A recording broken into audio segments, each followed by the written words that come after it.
Hello folks and welcome to another base painting tutorial. Once again I'm painting one of Elric's Hobby's excellent resin bases for Conquest, the Last Argument of Kings. And just like my last video, I'll be using Monument Acrylic paints for this undertaking. So first step, as last time, I want to get those little bases nice and securely locked in place so they're not spinning around as I paint them. And that they match the mount they're on. So a little bit of post-attack there under the base, and we can get started. So for the first bit here, I wanted to do a kind of cobbled street, very reminiscent of the cobbled streets that I was used to back in the UK.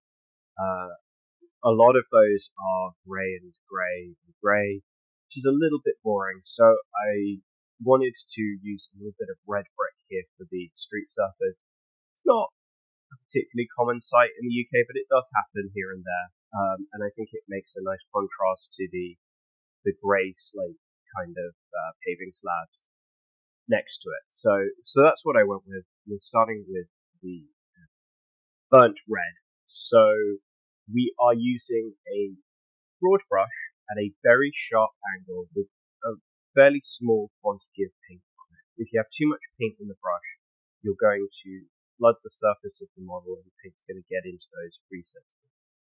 What we're doing here is trying to make life as easy for ourselves as possible. We've got this beautiful texture to work with. These are really nice, sharply defined sculpts. So let's use that to our advantage and just ensure that we're only painting the top of the surface with a small amount of paint and a very low angle with the brush so that it's really just grazing across the top of the surface in a similar manner to what you would try and achieve with a dry brush. Obviously, more paint than you would have in a dry brush. We're not completely drying out the brush. We're just ensuring there's not so much paint that it's going to flood the surface of the model. And because this is quite a small quantity of paint, you'll see that the coverage is not perfect in this. We will go over and do a second pass on this, but what you might notice is that the texture is kind of not super apparent. Having this somewhat translucency, having that darkness show through in patches, actually works quite well for basing pieces like this. You don't want a completely flat uniform, but you do want some variance and visual interest there. So we'll talk about a lot in all of these base painting tutorials. Having those bits of variation will really add a lot of interest to the piece overall.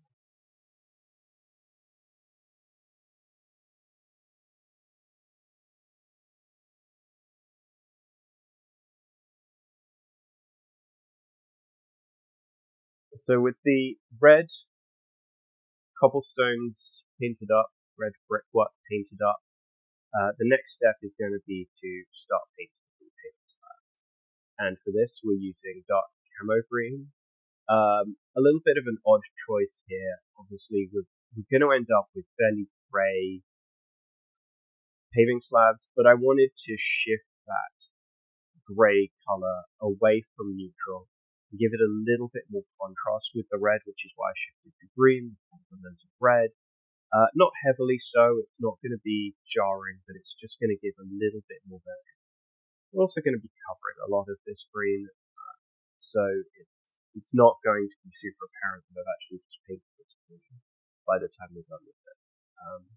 But again, same kind of low quantity of paint in the brush, very low angle for the brush to ensure that we're only catching those top surfaces, especially important with those paving slabs because the recesses there aren't quite as defined as they are.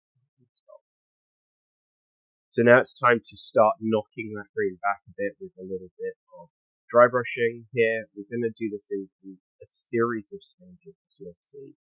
So the first is a fairly light pass dry brush, and then we're going to go in, especially on the paving slab, to go a little bit heavier here, really knock back that green quite a bit. Again, doesn't need to be perfectly even coverage. We're going for visual interest here, and weathering in the real world is not an easy process. You will see that there are areas get weathered more, get weathered less, sometimes intuitive, but not always. And having a little bit of that kind of randomness really helps. So going to really work on that, a little bit of heavy dry brushing and then stippling, as you see here. As you can see, once it dries, it knocks it back fair amount. So next up is the bright neutral grey. This is pretty close to a white. It's as close to a white as we're going to use in this particular base. And we're just dry brushing, really focusing on those kind of bricks rather than slabs for the paving stone. Just trying to bring those two a little bit of variance across them so they look slightly different. A little bit of overbrushing here, catching some areas that I'm not particularly wanting to catch, but we don't need to worry about that. We're going to do some additional steps later on that are going to really knock that back. Speaking of which, good old Coal Black from Procurol. This really is one of my favorite paints. I used to love the Coal Black from Q3. This is similar, although I'd say it's more of a true black than that color is. That color had a lot more blue in it. They had. I'm not sure if P3 still makes paints. I just can never find them anymore. So what I'm doing here is using quite heavily thinned down Coal Black, putting it in the areas of deepest shade, and then coming back in with just water out of my paint cup and working it out so that I'm softening that transition so it doesn't just look like a blob of black painted around the edges. It still gives us that tonal variance, but helps make it seem a little bit more natural. On this top section, I'm also working it in a little bit more because the primer didn't quite catch in some of the recesses of this one, so I wanted to build that shadow up as well. Coming back to our warm grey, we are just picking out a few cobblestones, again, building up that variance, and the same thing again with the burnt red. This actually did not work quite as well as I was hoping. You'll see that I go back in both of these colours and go to a brighter step in a few minutes to help pick that out a little bit more. So bright neutral grey, I really went to town on this section, so I really, really strongly picked out some cobblestones.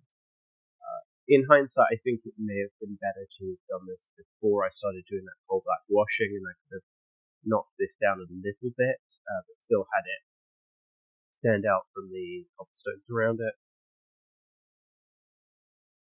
As it is, you'll see that I go back in some warm grey in a minute to knock that back a little bit. I also used the warm grey to knock back the burnt red to actually help really pick out some of those cobblestones to a greater degree than that first pass I done. You can probably see a couple of the stones that I did with the first pass still, but with this lighter, or not necessarily lighter, but the saturated version of that burnt red, it really picked out some of those cobblestones. And once everything dries, it does give a nice little bit of variance there. Final steps now. We're going in with the weathering pigment powders. Again, these are available from Elric's Hobbies now that Secret Weapon is defunct. I'm still using my old pot. A pot of this will last you for a day. I use these for teaching classes. I use them constantly in my basing projects, and the pots are basically still completely full. So get a set of these, it will last you very long. They're excellent. Just as always, be careful not to spill them everywhere. I love these on bases in particular as a shortcut for just giving that final little bit of dirt and grime and variance. And then, of course, we've got our victory lap. Just, again, going in with the Procurol Coal Black. Pretty much neat this time. I thinned it very slightly just so that it doesn't get streaky on me. And just with the brush at a nice low angle again, just give it a quick once around on the bases, let it dry, rotate the base around so that you get black paint on your fingers, and you're all done. So, thank you all for watching this video. As always, if you would be so kind as to like, subscribe, comment, hit the bell notification, all of those things, it's all super helpful. You'll see some links to some of my other videos, the other basing video that I've already put out, and I will have a few more of these coming, so if you subscribe, you'll get notified about those as well. Thank you again for watching, and I will catch you soon. Later, Dave.